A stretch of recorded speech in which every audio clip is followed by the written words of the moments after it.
के गुणों के गान में वे वर्धमान महान जिन विचरे हमारे ध्यान में।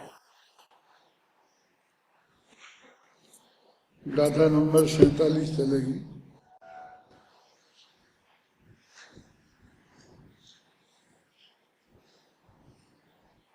ये सर्वज्ञता के अभिनंदन की गाथा है। इसकी उत्थान का में ऐसा लिखा है कि 47वें प्रकरणगत विषय का अनुसरण करते हुए एक बार फिर अतीन्द्रिय ज्ञान का सर्वज्ञता के रूप में अभिनंदन करते हैं। दो बातें से महत्वपूर्ण हैं कि अतीन्द्रिय ज्ञान का और सर्वज्ञता के रूप में अभिनंदन करते हैं। तो जब उन्होंने शुरू किया था तो कहा था कि शुद्धोपयोग के फल में अतीन्द्रिय ज्ञान और अतीन्द्रिय सुख की प्राप्ति होती है। अतीन्द्रिय ज्ञान और अतीन्द्रिय सुख, इसलिए उन्होंने पहले शुद्धोपयोग अधिकार, फिर बाद में ज्ञानाधिकार और उसके बाद में सुखाधिकार, अतीन्द्रिय ज्ञान और अतीन्द्रिय सुख शब्द का प्रयोग किया था। और अतीन्द्रिय ज्ञान सर्व पदार्थों को जानने वाला होने से वो सर्वज्ञता की उसमें मुख्यता आ गई। अपने आत्मा को जानता है, इसमें तो किसी को शंका आशंका है ही नहीं। लेकिन सारे लोकालोक के पदार्थों को कोई जान सकता है। पहले तो इस पर विचार करो, वो सामान्य सर्वज्ञ सिद्धि बोलते हैं। और फिर किसने जाना व्यक्ति विशेष में, किसी व्यक्ति विशेष में सर्वज्ञता की सिद्धि करो तो विशेष सर्वज्ञ सिद्धि। तो सर्वज्ञता की तरफ अपना ध्यान ज्यादा चला गया था। अब वे एक बार फिर याद करते हैं कि अपन ने तो अतीन्द्रिय ज्ञान की बात शुरू की थी। तो कहते हैं अतीन्द्रिय ज्ञान को का हम अभिनंदन करते हैं, लेकिन वही कैसे, सर्वज्ञता के रूप में, क्योंकि वो सबको जानता है। ये ऐसा विषय है कि सारा न्याय शास्त्र का 60-70% हिस्सा सिर्फ एक सर्वज्ञता की सिद्धि में लगा हुआ है। दो ही चीजें बहुत प्रमुख हैं। एक ईश्वरवाद का मीमांसा, जब परमत के खंडन मंडन की बात आती है तो ईश्वर जगत का करता है कि नहीं है, इस पर पूरा ध्यान जाता है। और जब अपने मत के मंडन की बात आती है तो सर्वज्ञता पर पूरा ध्यान केंद्रित होता है कि वो सबको जाना। यद्यपि हमारा ध्यान ऐसा जाता नहीं है कि सर्वज्ञता में क्या कहना चाहते हैं, लेकिन वो उसकी शब्दावली में ही अत्यंत स्पष्ट है कि आत्मा सबको जानता है। तो हम ऐसे तो भेद करते हैं कि अपने को जानता है कि पर को जानता है, तो वो कहते नहीं, सबको जानता है। सबको जानने का मतलब अपने को और पर को दोनों को जानता है ना। फिर उसने वो निश्चय व्यवहार लगाया, कुछ भी करे, जो भी किया, तो फिर उसका नाम फिर भी आत्मज्ञ नहीं रखा, सर्वज्ञ ही रखा।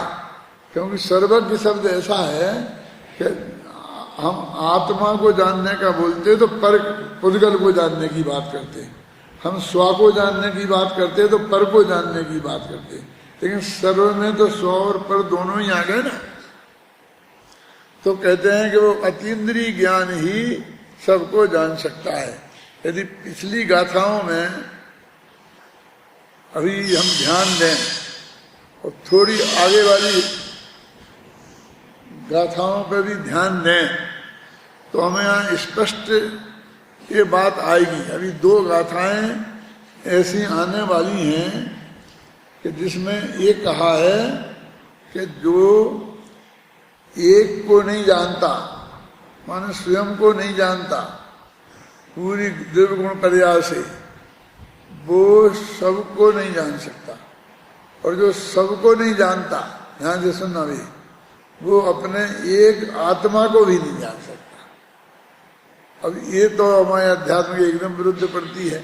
सबको जानना तो व्यवहार है और उसके जानने का तो निषेध करते हैं हमारा बहुत बड़ा ग्रुप है ना। और अब कहते हैं जो सबको नहीं जानता तो वो आत्मा को भी नहीं जानता है। वे तो ये कहते सबको नहीं जानता और आत्मा को ही जानता है। तो एक गाथा में ये बात सिद्ध की है। और बस उसकी चाबी ज्यादा कठिन नहीं है कि जब एक द्रव्य की 3 काल की पर्यायों को जान लेगा। 3 काल के कितने समय हैं? अनादि काल से लेके अनंत काल तक। तो वे अनंत समय है ना, और वो अनंत ही पर्याय हैं। तो एक आत्मा को जाना, उसके अनंत गुण, असंख्य प्रदेश, अनंत गुण, अनंत अनंत पर्याय जानी, तो पूरी बारीकी में चला गया। तो सब द्रव्यों में तो ऐसा ही है ना कि हर एक के प्रदेश हैं। किसी का एक होगा, किसी के असंख्य होंगे, किसी के अनंत होंगे, लेकिन और सबके में अनंत गुण हैं और सबकी पर्याय तो वही अनंत अनंत हैं ही एक सी। तो जब एक की बारीकी में जान लेगा तो वो सब को जान लेगा। जो हार्ट का स्पेशलिस्ट है वो भी सबके हार्ट को थोड़ी देखता है। जब वो सीखता है तो एक हार्ट को देखता है, एक हार्ट का ऑपरेशन करना सीखता है, बहुत बारीकी से उसको ही देखता है। तो उसे ऐसा विकल्प नहीं आता कि नहीं 10-20 तो देखूं, ऐसा विकल्प नहीं आता है। क्योंकि वो जानता है कि सभी हार्ट 99% ऐसे ही होंगे कि बाईं तरफ ही होंगे, इतने बड़े होंगे, इतने आकार के होंगे, उसमें इतने वो जो भी हैं चैम्बर होंगे, उनमें खून कैसे जाता है। एक बात समझ ली तो सारी दुनिया की बात सब समझ ली ना। एक हम जाने थी सब हम जाने, जो एक को जानता है वो सबको जानता है। तो वो ऐसे ही कहते एक द्रव्य को पूरी बारीकी से जान लिया। पूरी बारीकी माने उसके असंख्यात प्रदेश, अनंत गुण, और एक एक गुण की एक एक समय में एक एक पर्याय। तो जितने 3 काल के समय हैं उतनी एक एक गुण की पर्याय हैं। तो इतना वो जान लेगा तो सभी द्रव्य की ऐसी ही पोजीशन है तो वो सबको जान लेगा। श्रुत ज्ञानी भी श्रुत केवली भी जैसे ही जान लेता है ना। केवल ज्ञानी तो मान लो शायद सीधा प्रत्यक्ष जान लेता है, और श्रुत ज्ञानी तो ऐसे ही जानता है ना। वो हार्ट का विशेषज्ञ हो जाता है ना। एक डिलीवरी कराना अच्छी तरह से किसी महिला को आ जाए, करा दे, तो हजारों डिलीवरी करा सकती है। वो सब एक सी ही होती हैं। हर बच्चे की माँ के पेट में जो हालत होती है तो 1 महीना में कैसी होती है, तो सबकी लगभग एक सी होती है। 2 महीना में कैसी, 3 में कैसी, 4 में कैसी। ये तो हर महीने की नहीं, हर दिन की भी नक्की है। जो बहुत बारीकी से जानने वाले हैं वो उसको भी जान सकते हैं। अब ऐसा नहीं, अब 100 को देखने की जरूरत नहीं है, बल्कि एक ही माँ के गर्भ को एक एक दिन रोजाना का देखने की जरूरत है। वो किस तरह विकसित होता है कल में है ना। तो ऐसी गाथा आने वाली है। इसे आत्मज्ञता से सर्वज्ञता और सर्वज्ञता से आत्मज्ञता की सिद्धि जिनके आधार पर करेंगे। अब ये गाथा तो जैसे कहते हैं सर्वज्ञता का अभिनंदन करते हैं। समय सार में पूरा संवर अधिकार है, उसमें ऐसा लिखा है क्या बोलो कि भेद ज्ञान का अभिनंदन करते हैं। अब उसमें जितने भी कलश हैं और उन कलशों का पद्यानुवाद आप पढ़ो और फिर देखते जाओ। आदि से अंत तक प्रत्येक कलश में भेद ज्ञान की ही चर्चा होगी। बस मतलब वो संवर अधिकार भेद विज्ञान का अभिनंदन है। अब संवर का भेद ज्ञान से संवर शुरू होता है। संवर का आरंभ भी भेद विज्ञान से ही होता है ना। इसलिए पढ़ो गाथा जम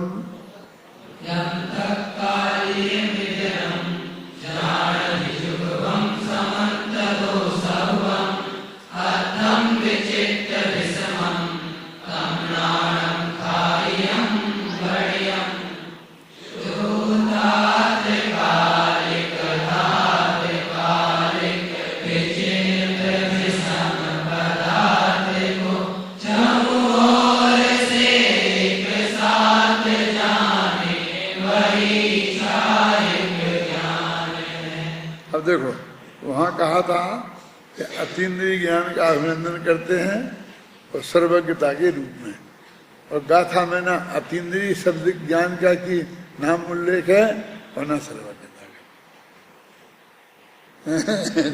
उनने जो थानिका लिखी उसमें वो बात लिखी जो गाथा में उल्लेख नहीं है। यहाँ तीसरा ही नाम है, क्या है?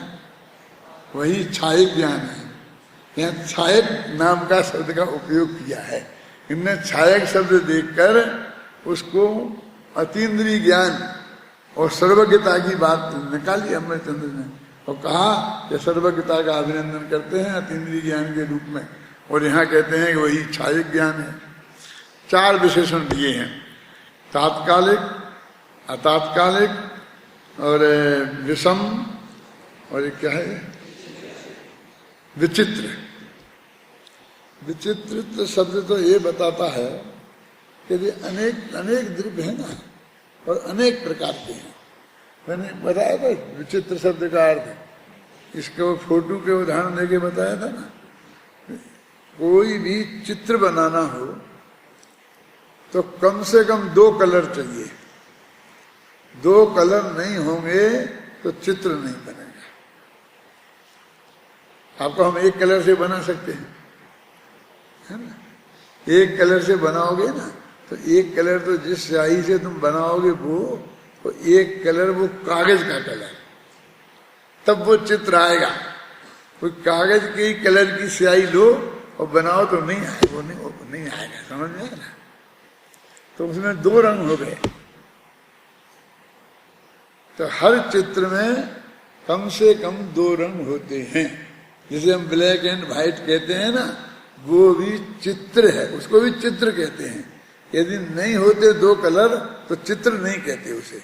चित्र माने अनेक होता है, तो एक नहीं, उसका नाम अनेक।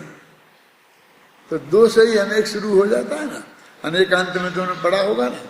तो अब तो 2 कलर हैं, फिर माने द्रव्य अनेक प्रकार के हैं, माने एक नहीं है, अनेक 2 भी, 3 भी, 4 भी, 5 भी, 6 भी, वे सब हो सकते। चित्र माने अनेक, और अनेक प्रकार।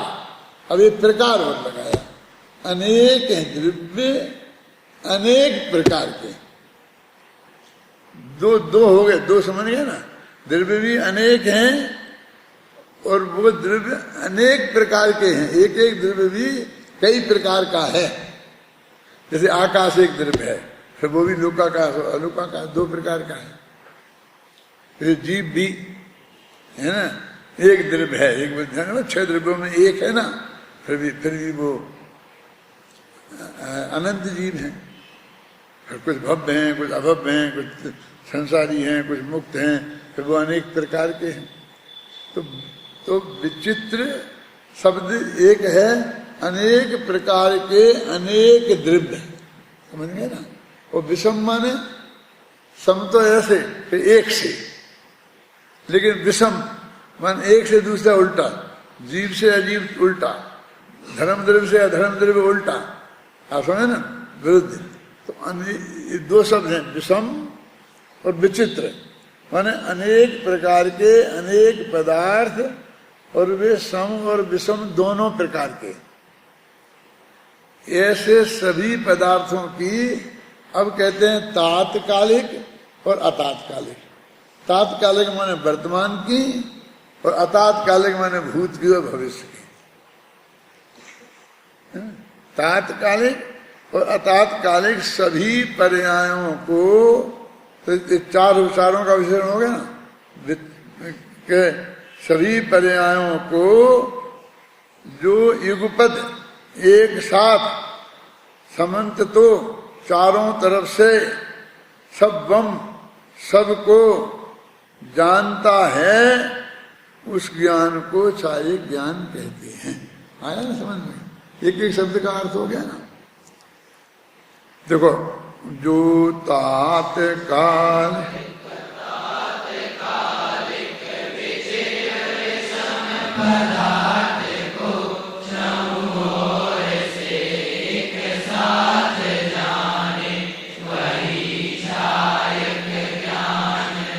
तो जानने की जो प्रक्रिया है वो भी इसमें डाली छाये ज्ञान की, अपने सूक्ष्म ज्ञान जैसी नहीं है। देखो कि जो अब कहां से, जो विचित्र विषम पदार्थों को उनकी भूत भविष्य वर्तमान काली पर्यायों के साथ जानता है। तो विचित्र माने अनेक प्रकार के अनेक पदार्थों को, और विषम माने असमानता लिए हुए ऐसे पदार्थों की जितनी भी भूतकाल की और वर्तमान काल की और भविष्य काल की पर्याय हैं, उन सबको चहुं ओर से माने फोर एंड वाइड, चारों ओर से जानता है और एक साथ जानता है। उसी ज्ञान को छाये ज्ञान कहते हैं। एक वो शब्द आता है भगवान के समूषण के लिए, भगवान के लिए आता है। देवसास गुरु पूजन थी ना पुरानी, उसकी जयमाला में आता है, एक पंक्ति आती है, हाँ, एक मुख चारित्र भाषित त्रिजग माहि प्रधान है। ये एक मुख चारित्र भाषित, अपने कहते एक जिनका मुख है और वो चारों ओर से दिखाई देता है, तो कहते चतुर्मुखी भगवान, लोग ऐसा कहते हैं। तो सोनगढ़ में पंडित राम जी भाई थे, बहुत बड़े वकील थे वो गुरुदेव के पास में आकर के आत्मकल्याण की भावना से उन्होंने अपनी जिंदगी का उत्तरार्ध पूरा बिताया। तो 104 वर्ष की होकर मरे गए, लेकिन 50-60 वर्ष वो सोनगढ़ में रहे अपना धंधा पानी छोड़कर। बहुत विद्वान थे लेकिन तार्किक थे ना, वकील थे नहीं थे। तो वो कहते थे कि एक क्या कहते, एक मुख चारित्र भाषत। तो उन्होंने लगाया कि जिस जिनवाणी में एक मुख्य चारित्र को ही कहा है, भाषत माने कहा वो भाषत तालब बीसा वाला सा नहीं, एक होता ना भाषत में पा का बना के बनाते, क्या बोलते, दंती सा, जो भी बोलते होंगे वो सा नहीं था, उसमें फर्क पड़ता है। क्योंकि कहते एक मुख्य, जिन्होंने एक मुख्य चारित्र कोई माने निश्चय चारित्र कोई चारित्र कहा है, व्यवहार चारित्र को चारित्र ही नहीं माना, ऐसा वो अर्थ करते थे। कह अब तुम सुना, जे एक मुख चारित्र भाषत, तो मुख का कर दिया मुख्य और भाषत का कर दिया भाषत। और लोगों ने ऐसे कि चतुर्मुखी है भगवान, चतुर्मुखी है। लेकिन मैंने कहा, मेरे बापूजी बोलते थे सब लोग, हम सब साथ में ही काम करते थे, यानी मुझे उनके साथ भी काम करने को मिला है जिनके बेटे मेरे से 10 वर्ष बड़े उम्र में बड़े थे। 45 वर्ष बड़े तो मेरे से गुरुदेव ही थे, तो उनसे 10 वर्ष बड़े रामजी भाई होंगे। मैंने 50-55 वर्ष पुराने लोगों से के साथ काम किया। तो हम बापूजी करके बातचीत सब करते थे। मैंने कहा बापूजी ये अर्थ नहीं है इसका, तो क्या है तुम बताओ। मैंने कहा उनका एक ही मुख है, 4 मुख नहीं है, लोगों ने 4 भाषा, एक ही मुख है। लेकिन वो चारित्र माने ना तो जो संयम वाला चारित्र है और ना वो 4 वाला चारित्र है। तो ये कौन सा चारित्र है? 4 एंड वाइड, चारों ओर से। इस चारित्र का अर्थ क्या है दादा?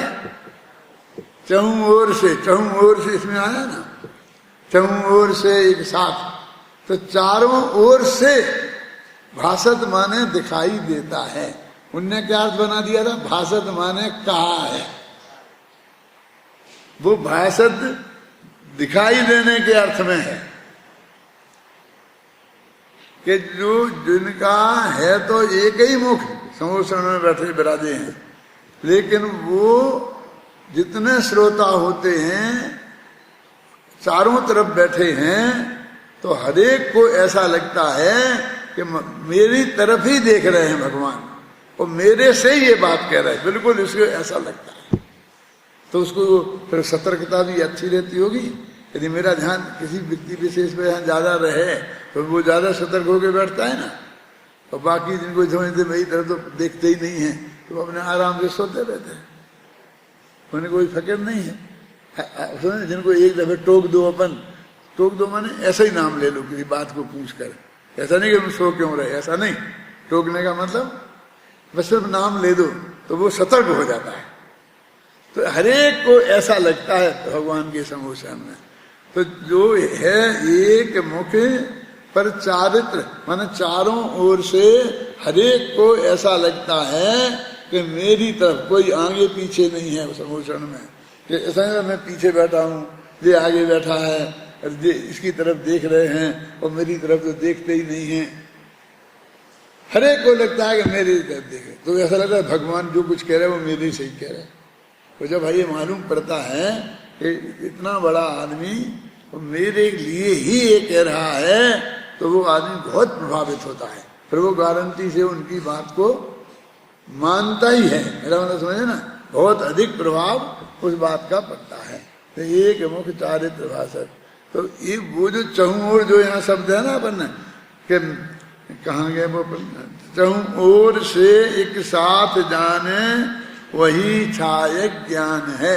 वे चारों ओर से एक साथ जानते हैं। वे चार मुँह हैं, वो चार तरफ, और 8 आंखें हैं, एक आंख इधर है, एक आंख इधर है, एक इधर है, इसलिए अलग अलग देखते हैं, ऐसा कुछ नहीं है। मतलब सर्वांगी, शरीर से कुछ मतलब ही नहीं है, और सारा आत्मा में छायक ज्ञान हो गया है, और वो बिना किसी बाधा के चारों तरफ देखता है। समझ में है ना। वस्तुता देखो, अभी ये बहुत सरलता से अपन ने इसका अर्थ समझ लिया। अभी इसको आगे कुछ भी अर्थ बताने की जरूरत नहीं है, मैं ऐसा महसूस करता हूँ। फिर भी मैं टीका पढ़ के सुना रहा हूँ। कभी कभी सरल बात कठिन कैसे हो जाती है, सिर्फ ये बताने के लिए।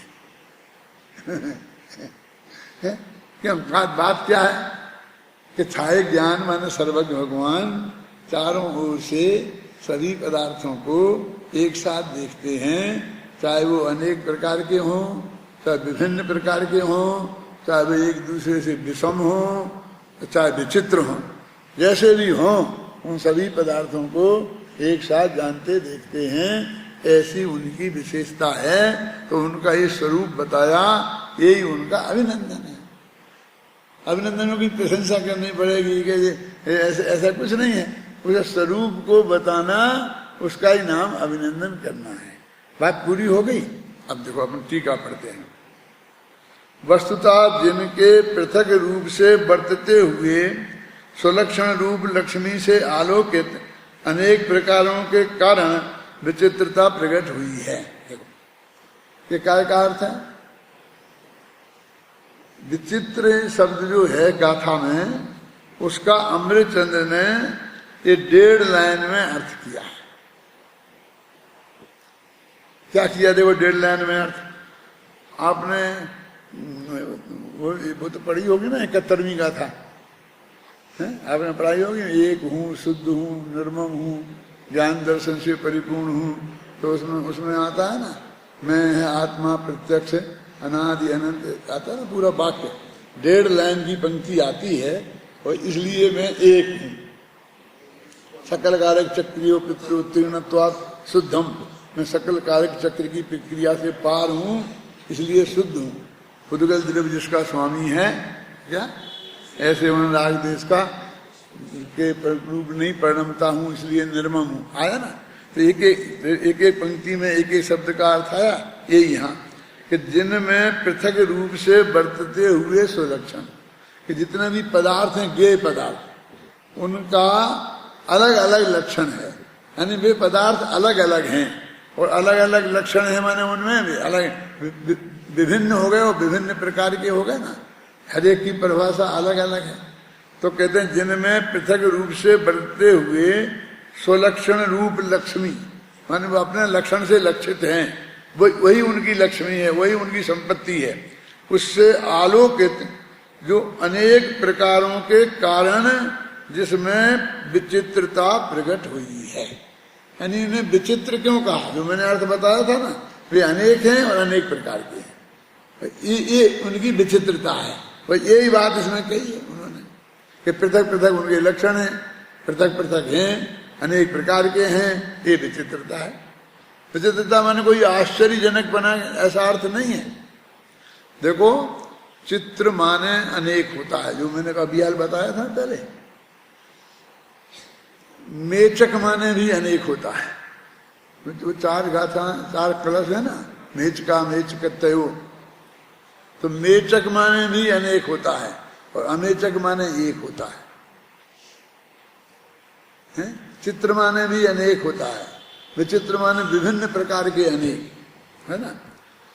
और परस्पर विरोध से उत्पन्न होने वाली असमान जातीयता के कारण वैषम्य प्रकट हुआ है।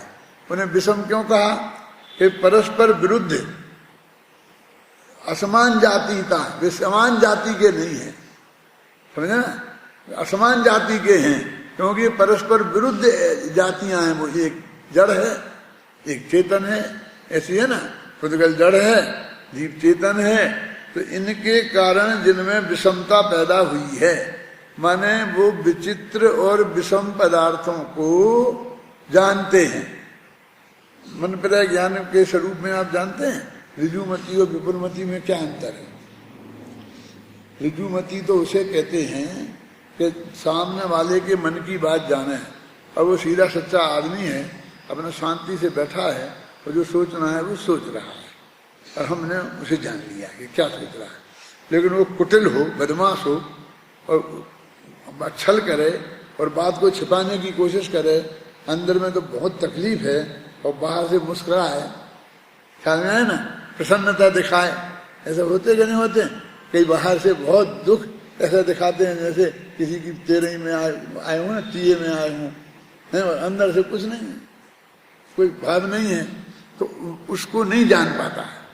वो विपुलमती सबको जान लेता, कुटिल से कुटिल आदमी हो तो उसके मन की बात भी जान लेगा, और ऋजुमती नहीं जान पाता है। तो अब ये कहते केवल ज्ञान को किनको जानेगा, ऋजुमती जैसा है कि विपुलमती जैसा, ये बताने के लिए विचित्र विषम ऐसे अनंत पदार्थ और उनके अनंत अनंत गुण और उनकी पर्यायें और तात्कालिक और अतात्कालिक, इन सभी को जो एक साथ जाने उस ज्ञान को छायक ज्ञान कहते हैं, केवल ज्ञान कहते हैं, अतीन्द्रिय ज्ञान कहते हैं। ये गाथा का अर्थ है, देखो पढ़ रहे थे ना मैं, वैसे में प्रकट ऐसे भूत भविष्य और वर्तमान में बरतते हुए समस्त पदार्थों को वह छायक ज्ञान सर्वात्म प्रदेशों से एक समय में ही जान लेता है। है ना, सर्वात्म प्रदेशों से माने ऐसा नहीं है कि अपन आंख से देखते हैं, कान से सुनते हैं, ऐसा कान लगा के सुनते हैं ना, आंख से देखते हैं फाड़ फाड़ के, ऐसा नहीं है। वो तो आत्मा का जो असंख्य प्रदेश है वो सबसे सीधा जानते हैं, सब जगह ज्ञान एक सही है, चारों ओर से जानते हैं। माने उनको पीछा जानने के लिए ऐसी गर्दन नहीं घुमानी पड़ती,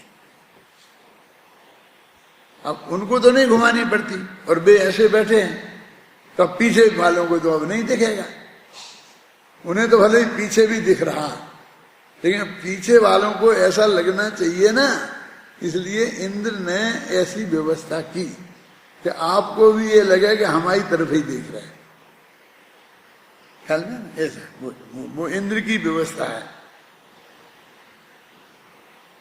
वो एक समय में ही जान लेता है।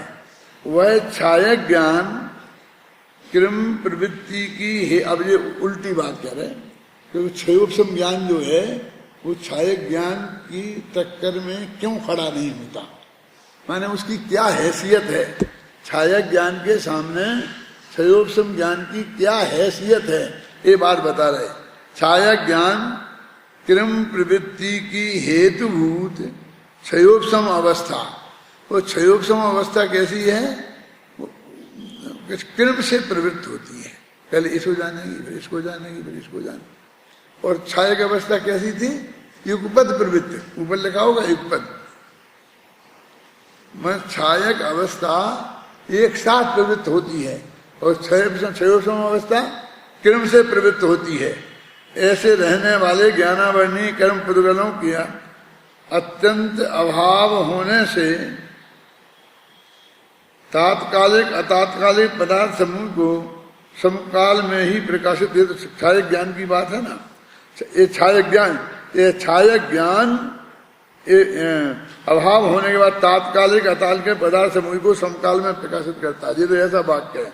अब उसका उल्टा क्या था, क्रम प्रवृत्ति की हेतुभूत जो क्षयोपम अवस्था, उसमें रहने वाले जो ज्ञान वर्णी आदि कर्म पुद्गलों का अत्यंत अभाव होने से, क्या जो ज्ञानावर्णी कर्म के क्षयोपम में होता था ना, और जिससे क्षयोपम ज्ञान होता था, तो उसमें जो बे कर्म पुद्गल थे, बे उदय वाले और क्षयोपम वाले, वे दोनों कर्म पुद्गल का अत्यंत क्षय हो गया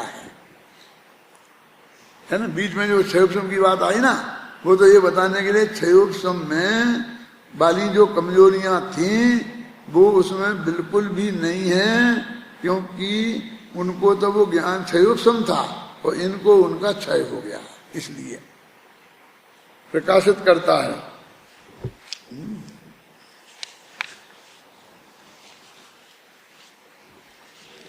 अब वह सर्वशुद्ध छायक ज्ञान, देखो एक अधिकार अंतिम अधिकार समय सार का क्या है, क्या नाम है उसका, सर्वशुद्ध ज्ञान अधिकार। तो सर्वशुद्ध ज्ञान अधिकार में जितने भी पंडित हैं सब वो त्रिकाली ध्रुव भगवान आत्मा वो ज्ञान स्वभावी वो लेते हैं कमा। यहाँ तो सर्वशुद्ध ज्ञान को, केवल ज्ञान को सर्वशुद्ध ज्ञान कहते हैं। इसमें तो क्लियर है ना, यहाँ तो वहां की जब आगे जब वहां निपटेंगे, लेकिन यही है। देखो वह सर्वशुद्ध छायक ज्ञान प्रतिनियत प्रदेशों की विशुद्धि का सर्वशुद्धि में डूब जाने से सभी पदार्थों को सर्वात्म प्रदेशों से प्रकाशित करता है। क्या कह रहे हैं, वही बात है। कहते हैं कि जो क्षयोपम था ना, तो उसमें प्रतिनियत प्रदेशों में वो विशुद्धि विद्यमान थी। जहां जहां जैसे होता है ना इंद्रियादिक का, वहां वहां वो क्षयोपम भाव रहता था, अथवा क्षयोपम भाव का प्रतिनियत ऐसा था कि आंख होगी तो दिखाई देगा, कान होंगे तो सुनाई देगा, ये यंत्र है तो वो हमारा ज्ञान काम करेगा। कान से सुनने की हमारी ताकत है, लेकिन वो ये यंत्र होना चाहिए कान वाला, मैंने कान से सुनने की ताकत है, सीधा उस आवाज को सुनने की ताकत नहीं है।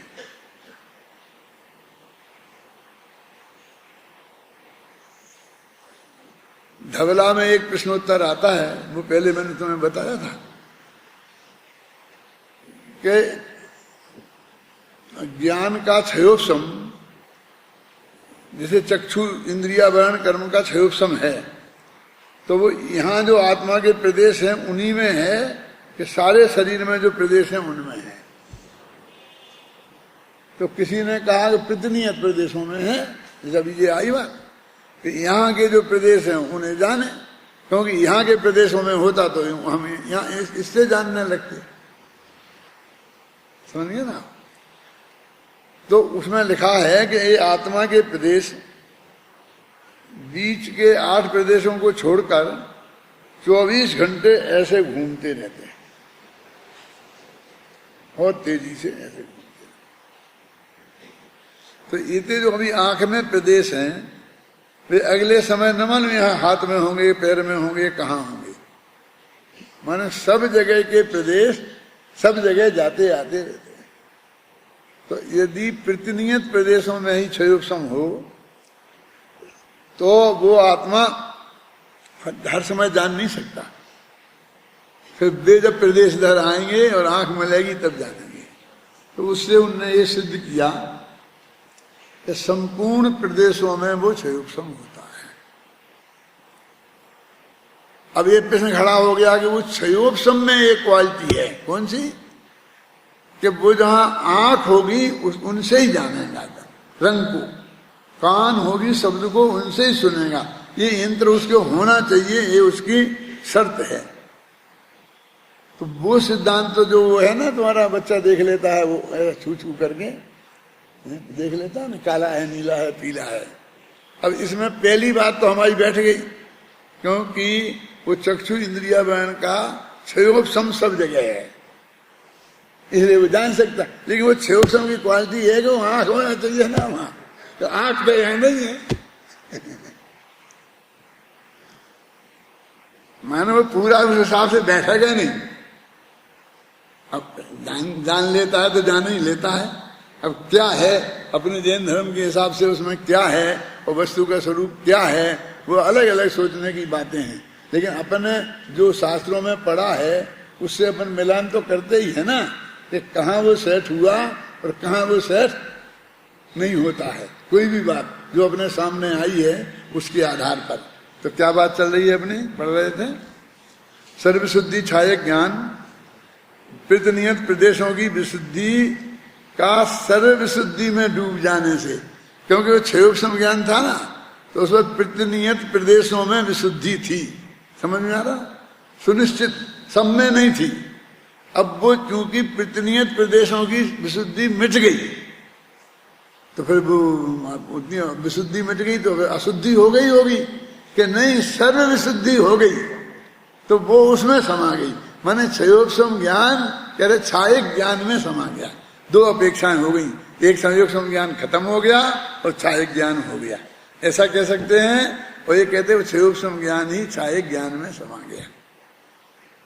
एक ही बात को दो तरह से कह सकते हैं, समझे? जो लिखा ना, प्रतिनियत प्रदेशों की विशुद्धि का सर्वशुद्धि में डूब जाने से। अब ये क्या सर्वशुद्धि, क्या प्रतिनियत विशुद्धि, और वक्त कौन किस में डूब गया है, वो हमारी समझ में आना चाहिए ना, अपने आप आना चाहिए। अपने आप नहीं आया तो बता देने के बाद तो आना ही चाहिए ना। अगर आज बता दिया तो फिर कल तो आना ही चाहिए ना, क्यों शास्त्रियों को तो आना ही चाहिए ना। और आता भी है, ऐसा नहीं कि तुम लोगों को नहीं आता, मैं ऐसा मानता हूं, है? लेकिन देखो है ना, मैंने वो कह रहा हूं, वो बात सीधी सच्ची थी कि केवल ज्ञान में छाय हो गया है ज्ञानावन कर्म का, इसलिए पूरी विशुद्धि प्रकट हो गई है और सारा लोग उन्हें दिखाई देता है। अब उसी बात को वो इस तरीके से कह रहे, एक एक शब्द को 1.5 लाइन परिभाषित करके और बता रहे। तो इसलिए वो कहते, विद्यानंद जी कहते थे ना कि अमृत चंद्र ने कुंद कुंद के समय सार को दुरूह कर दिया है। दुरूह समझते हो? हाँ, कठिन, बहुत मुश्किल से समझ में आने योग्य। गुरुदेव इस बात को बार बार बहुत दोहराते थे कि अमृत चंद्र ने तो खोल दिया है, हम उसकी बात को नहीं समझ पाते कि एक का अर्थ क्या है। क्या हम समझ सकते थे कि शुद्ध का अर्थ सकल कारक चक्र की प्रक्रिया से पार होना है, ठीक है? और कौन सी गाथा में? 73 में और 38 में। 38 गाथा में भी तो है, मैं एक हूं, मैं शुद्ध हूं, तो वहां कुछ दूसरा ही अर्थ है। बोलो क्या है? पर तो लिया ना तुमने, जहां बोलो। इसलिए क्या, अब मैं सुनता नहीं हूं इसलिए मैं कुछ नहीं कहना चाहता, तुमने ठीक ही बोला होगा। ज्ञानावरण कर्म के सर्व प्रकार क्षय हो जाने से और असर्व प्रकार के ज्ञानावरण के क्षयोपशम के विलय को प्राप्त हो जाने से। देखो ये भाषा देखो, सर्व प्रकार से क्षय हो जाने से और असर्व प्रकार उस ज्ञाना करके क्षयोपशम को सर्व प्रकार नहीं कह के असर्व प्रकार कहा। दोनों मिल जाए ना जोड़ा, सर्व प्रकार और असर्व प्रकार, तो सर्व प्रकार तो क्षय हो गया तो शुद्धि हो गई, और असर्व प्रकार से जो हुआ वो सर्व प्रकार की विशुद्धि में मिल गई लिखा ना। विलय को प्राप्त हो जाने से वह अतीन्द्रिय ज्ञान विचित्र और अनेक प्रकार के पदार्थों को प्रकाशित करता है। वो विचित्र और विषम का अर्थ कर रहे हैं जी। विचित्र विषम पदार्थ को वो अतीन्द्रिय ज्ञान प्रकाशित करता है। ये इतनी जो मेहनत की है, ये 3-3 लाइनें 4-4 लाइनें तो विचित्र और विषम की का अर्थ करने के लिए की हैं। तो अब सीधी सरल बातों कठिन कर दिया। देखो ये वो जो अमेरिका में एक डॉक्टर महावीर करके हैं, महाराष्ट्रियन हैं, उन्हीं सोलापुर तरफ के हैं। उनने वो समय सार अपने 2100 समय सार अमेरिका में बांटे, और $6 का सार और समय सार ये दोनों बांटे 21 घर में हैं। और मैं जाता हूँ दिगंबर सितंबर सभी लोग ले गए थे, तो उनके घरों में सर्वोच्च स्थान में विराजमान है वो समय सार। तो मुझे देख के बहुत प्रसन्नता होती है कि समय सार को यहाँ इतना सम्मान मिला। फिर पढ़ते होंगे कि नहीं पढ़ते होंगे ये तो वो जाने, लेकिन वो ऐसा नहीं कि चाहे जहाँ पढ़ा नहीं मिला मुझे, ऐसा ऊंचे स्थान पर रखा मिला हर एक के यहाँ सम्मान के साथ। तो वो महावीर जी बहुत गहराई से स्वाध्याय करते हैं। अब तो उन्हें सब अपनी डॉक्टरी बंद कर दी बिल्कुल, और 24 घंटा पढ़ते ही हैं। तो वो कहते हैं सबको कि मैं डॉक्टर साहब का वो सबसे पहले पढ़ता हूं कि तात्पर्य आए, अंत में जो वे 5-7-10 लाइनें लिखते हैं वो सबसे पहले गाथा पढ़ता हूं, फिर वो पढ़ता हूं, और फिर पूरा ये 10 पेज 5 पेज जितने भी है ना अनुशीलन में बीच में, फिर उनको बाद में पढ़ता हूं। क्यों? यदि वो मैं नहीं पढ़ूं तो मेरी समझ में नहीं आता है कुछ, और उसे पढ़ लूं तो फिर मेरी समझ में सब आता जाता है। क्योंकि वो आप जानते हैं 2 प्रकार की शैली होती है निबंधों की, एक समास शैली, एक व्यास शैली। है पता किसी? हाथ उठाओ जिनको पता नहीं है, कोई बात नहीं तो बता दूंगा। गद्य साहित्य में एक समास शैली होती है, एक व्यास शैली होती है। समास शैली का मतलब ये है कि वे संक्षेप में एक वाक्य कह देंगे, फिर बाद में उसको खोलेंगे। जैसे वे कहेंगे बैर क्रोध का आचार या मुरब्बा है, अब उन्हें संक्षेप में कह दिया। फिर कहेंगे जैसे कोई पदार्थ का अचार बनाना हो या मुरब्बा बनाना हो तो उसको नमक मिर्च मसाला डाल के कुछ दिनों के लिए सड़ने के लिए रख दिया जाता है, और जब वो सड़ गल जाता है तो उसे अचार कहते हैं। ऐसे ही जब क्रोध को तत्काल प्रतिक्रिया न करके अंदर में रख लिया जाता है कि जब मौका लगेगा तब देखूंगा, और फिर वो अंदर सड़ता गलता रहता है तो उसे बैर कहते हैं। अब ये इसकी एक पद्धति कौन सी हुई? समास पद्धति। और व्यास पद्धति क्या है कि पहले वो ये उदाहरण देंगे कि जैसे हमने अचार बनाने के लिए किसी पदार्थ को इस तरह सड़ाते गलाते हैं, फिर ऐसा ऐसा बन जाता है, उसी प्रकार ऐसा होता है ज्ञान का। तो ये जो है ना बैर, क्रोध जब सलता गलता है तो बैर बन जाता है, उसे बैर कहते हैं। अंत में वो जो निष्कर्ष का वाक्य बोलेंगे तो वो दूसरी पद्धति है। तो हर एक लेखक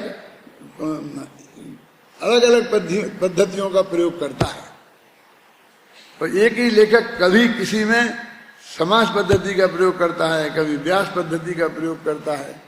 आप यदि अभी इसको अच्छी तरह समझ लेना तो जहां भी आप देखेंगे तो आप समझ जाएंगे कि समास पद्धति से काम चल रहा है कि व्यास पद्धति से काम चल रहा है। इसका एक वर्णन करने का एक तरीका है। देखो, ज्ञानावरण के सर्व प्रकार क्षय हो जाने से और असर्व प्रकार ज्ञानावरण के क्षयोपशम के विलय को प्राप्त हो जाने से वह अतीन्द्रिय ज्ञान विचित्र अर्थात अनेक प्रकार के पदार्थों को प्रकाशित करता है। विचित्र माने अनेक प्रकार के है, सीधा सच्चा अर्थ। असमान जाति ज्ञानावरण कर्म के क्षय हो जाने से और समान जाति ज्ञानावरण कर्म के क्षयोपशम के नष्ट हो जाने से वह विषम अर्थात वो असमान जाति पदार्थों को प्रकट करता है। ये विषम का अर्थ है और वो विचित्र का अर्थ है। 3 लाइनों में विचित्र का अर्थ, 2 लाइनों में विषम का अर्थ। आगे समझ में? और ये मैंने तुमको पहले ही बता दिया था, कल परसों भी बता दिया था, तो फिर आसानी से निकल जाते हैं ना। अथवा अति विस्तार से क्या लाभ है, अभी पहले ही कह देते थे। विस्तार से अब मैं क्या कहूं, तुम इतना समझ लो संक्षेप में।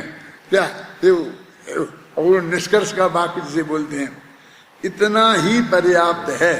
कितना कि जिसका अनिवार्य फैलाव है, यानी जो जिसको फैलता है तो लोकालोक में फैल जाता है, सारे लोकालोक को जानता है ना, ऐसा वह प्रकाशमान छायक ज्ञान जगमगाता। प्रकाशमान माने जगमगाता हुआ वो छायक ज्ञान कहाँ है? अवश्य मेव, अवश्य ही और सर्वत्र, सब जगह, सर्व सभी पदार्थों को, सर्वथा, सर्वथा भाव की अपेक्षा है सर्वथा, और सदा जानता ही है। वो चारों लगा लिए ना, सर्वत्र, सदा, सर्व, 4 है ना, सर्व, सर्वथा, सदा और एक और सर्वत्र। मैं द्रव्य क्षेत्र काल भाव, चारों सन द्रव्य क्षेत्र काल भाव से जानता है, ऐसा एक केवल ज्ञान का स्वरूप है। एक मतलब जो तत्व ज्ञान है, बात तो इतनी सी है कि केवल ज्ञान सब पदार्थों को सब ओर से सर्वदा हमेशा निरंतर जानता रहता है, कहीं कोई कमी नहीं है, इतनी सी बात है। लेकिन उन्होंने इसे इस प्रकार से प्रस्तुत किया, तो हमको जब इस प्रकार में पढ़ें तो हमें मुफ्त में उलझा रहे। इतनी सी बात हमें एक लाइन में बता दो, झगड़ा खत्म। तो फिर तुमने आत्मख्याति नहीं पढ़ी, ऐसा हो जाएगा। समझिए ना, आत्मख्याति पढ़ी तो तुम इस तरकीब से, ऐसा है ना, गणित की किताब में एक गणित का हिसाब लिखा रहता है और अंत में उसका उत्तर लिखा रहता है। क्यों? तो तुम्हें वो किताब में जिस विधि से वो उत्तर निकला है वो सीखना है कि बस वो गणित है, हिसाब है और उसका उत्तर ये है, भी रट लो बस। क्यों? और बस वो जवाब दे, ऐसे काम चलेगा? अभी तक हमारी पढ़ाई ऐसी ही होती है। जो शास्त्री किए बिना जैन धर्म के विद्वान बनते हैं ना, वो ऐसे ही बनते हैं। कैसे? कि उन्हें उत्तर मालूम है और प्रश्न मालूम है, किस विधि से निकाला है वो मालूम नहीं है। जो तुम लोग शास्त्री बनते हो वो ऐसे बनते हो कि तुम इस विधि से निकाल सको। इससे घबराना नहीं, इसमें आनंद लेना है। इसमें मेहनत भी हो ना तो आनंद आना चाहिए, तो थकान नहीं होगी। तुम इसको कोई इसकी व्याकरण की विशेषता समझोगे, न्याय की विशेषता समझोगे, इसमें कोई फ्रेज देखोगे, अलंकार देखोगे, तो तुम्हें एक एक चीज में आनंद आना चाहिए ना। टोडरमल जी ने लिखा है ना, जब किसी ने कहा कि उसमें छंद और अलंकारों की भाषा में लिखा है और ऐसा लिखा है और बहुत बातें ऐसी कर करके लिखी हैं, तो हमें तो बहुत दिक्कत होती है। सीधी सी क्यों नहीं कह देते कि रामचंद्र जी ने सीता जी से कहा कि मैं जंगल में जा रहा हूँ पिताजी की आज्ञा से, झगड़ा खत्म हो जाता। अब इतनी सी बात कहने में उनने 4 पेज लगा दिए। क्यों? तो अभी माता बहनों को तो फालतू का लगेगा ना कि 4 पेज में इतनी कह पाए कि रामचंद्र जी ने सीता जी से कहा कि मैं जंगल में जा रहा हूं। समझ में ना? लेकिन वो कहते हैं कि जो उस्ताद के जो लेखक है ना, जैसे ऐसे ही विद्वान जो पाठक होगा तो उसका मन ऐसा पढ़ने में नहीं लगेगा, ऐसी कोरी कहानी पढ़ने में उसे नहीं है। हम छत्र चूड़ामणि पढ़ते थे, उस वक्त कोर्स में छत्र चूड़ामणि थी। आजकल तो मेरे ख्याल से कोर्स में नहीं है तुम्हारे। तो जो छत्र चूड़ामणि की किताब आती थी ना, तो उसके हम अंत में सारांश लिखा रहता था, हर अध्याय के अंत में। तो सबसे पहले उसे पढ़ लेते थे कि इस अध्याय में क्या कहानी है। फिर उसमें 100 श्लोक आएंगे और धीरे धीरे बढ़ेगी कहानी। तो वो इतना धैर्य नहीं था कि वो महीना भर तक आज चलेगा अध्याय, तो कहानी हम महीने भर बाद समझ में आएगी, हम पहले उसे पढ़ लेते थे। फिर उसमें जो भावार्थ लिखे रहते हैं ना शांति जी, तो फटाफट हर एक का भावार्थ पढ़ लेते थे, हर एक श्लोक का, क्या उसका पूरी विषय वस्तु से परिचित हो जाते थे। और फिर जब गुरुजी पढ़ाते थे तब उसका पूरा आनंद लेते थे, उसका काव्य का, रस गुणों का। ये कई छंद मुझे याद है ना धर्मशर महाबुदय के, जब मैं बोलता रहता हूँ, कल सुनाया था ना ये, अहो खलस्यापि महोपयोगा स्नेह द्रोहायत परिशीलने ने। तो ये सब छंद मैंने याद नहीं किया, हो गया, क्योंकि उसमें रस आता था। किस तरह से किया, क्या उदाहरण दिया, कहाँ से लाए, इनने आचार्य ने कहाँ देखी थी कि गाय को खली खिलाते हैं तो ज्यादा दूध देती है, और दूध को जिस पात्र में दुहते हैं तो वो पहले आधा भरता था, अब वो पूरा भरने लगा है? तो उस चीज में आनंद आता है, आनंद आना चाहिए। जिसे पढ़ने में आनंद आता है वो बहुत उच्च कोटि का विद्वान बनता है। जिसे पढ़ना भारभूत लगता है, बस समझ लो वो तो काम चलाऊ काम है, वो उच्च कोटि का नहीं बनेगा। जिसे पढ़ने में थकान लगती, पढ़ कर सकते हो, पढ़ने में तो हमको आराम मिलता है। क्या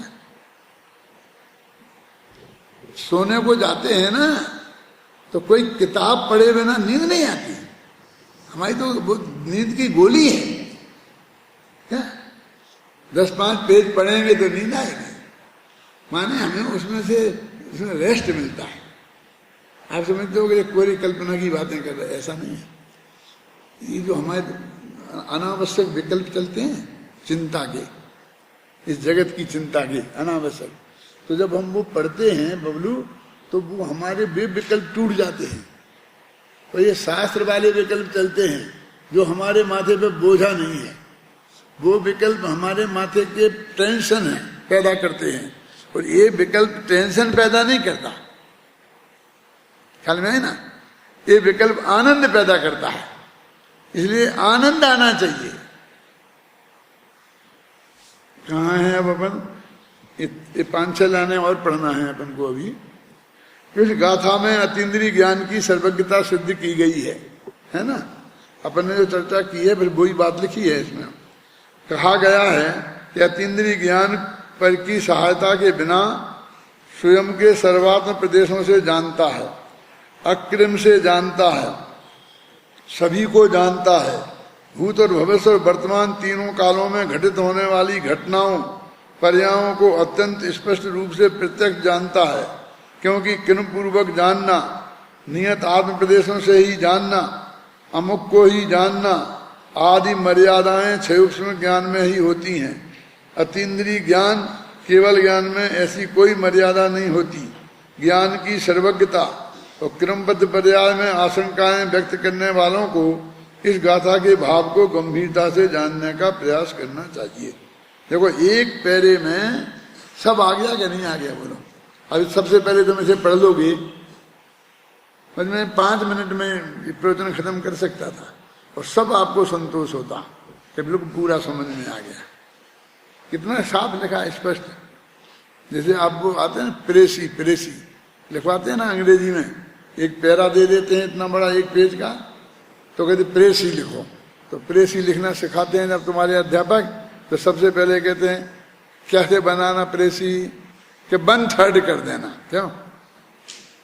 1 पेज में मान लो 30 लाइनें हैं, तो 10 लाइनों में उसकी प्रेसी बनाना। अब वो बात पूरी आ जाए, तो 30 लाइनों में लिखी है वो बात पूरी आ जाए और 10 लाइन में आ जाए, तो कैसे आएगी बात? क्यों? तो 20 लाइनें हमें काटना है, उसमें से बनाना तो कुछ है ही नहीं। तो अपन ऊपर से फटाफट 20 काट दो और नीचे की 10 रहने दो, तो बन जाएगी। एक लाइन में से एक चीज क्या कम करना और क्या नहीं करना, इसका चुनाव बस वो ही जानने के लिए कि तुम इसमें चुनने में होशियार हो के नहीं है, वो प्रेसी लिखाई जाती है तुम्हारी इस योग्यता को जानने के लिए। तो क्या कम किया जाता है बोलो, तुमने सीखा तो होगा। कि जितने उदाहरण दिए हों वे कम कर दो। आप समझिए ना, उदाहरण दिए हों वे कर दो, जो रिपीटिशन हुआ हो वो कर दो। रिपीटिशन होता है ना, जैसे तुम्हारे 5 हेतु होते हैं ना, कि जहाँ जहाँ धुआं होता है वहाँ अग्नि होती है, वहाँ जैसे रसोई का फलाना फलाना, चूंकि यहाँ धुआं है इसलिए यहाँ अग्नि है, वो चूंकि फूंकी है ना, वो बाद में काट दो। 5 अंग मैं 3-3 दफे दोहराने की जरूरत नहीं है, और वो उसमें से उदाहरण निकाल दो तो फिर वो वन थर्ड रह जाएगी। और वो मूल चीज आना चाहिए। यदि कोई मूल चीज रह गई उसमें तो तुम प्रेसी लिखने में होशियार नहीं। तो ऐसा ही जो प्रेसी है, अभी तुम इसको जब दादा पंचायती कायदी लिखते थे ना, तो वो बात हमारी होती थी, तो मैं उनसे यही कहता था कि आप इनको इस दृष्टि से पढ़ो, इस टीका को, अनुशीलन को, कि भाई किस तरीके से लिखा है, क्या किया है, गुरुदेव का कोटेशन दिया है तो उसमें क्या दिया है, क्या छोड़ा है। एक दफे इस दृष्टि से 10-5 पेज इसकी स्टडी करो आप, और फिर उस शैली को अपनाने की कोशिश करो, सफलता मिल जाएगी। मेरा मतलब समझिए ना। तो ऐसी स्टडी हमको करना चाहिए। तुम विद्वान बन रहे हो ना, जो जिनको अकेला सुनना ही है, वो सुनने वाला धर्म करना है। 1 घंटा बैठे तो उससे धर्म हो जाता है, सुनने वाला। वो तो जो करें सो करने दो, लेकिन तुम तो ऐसे नहीं बैठे हो ना, तो तुमको तो एक बारीक बात जाननी है, तो वो सब जानने चाहिए। अब कल अपना 48वीं गाथा पढ़ेंगे।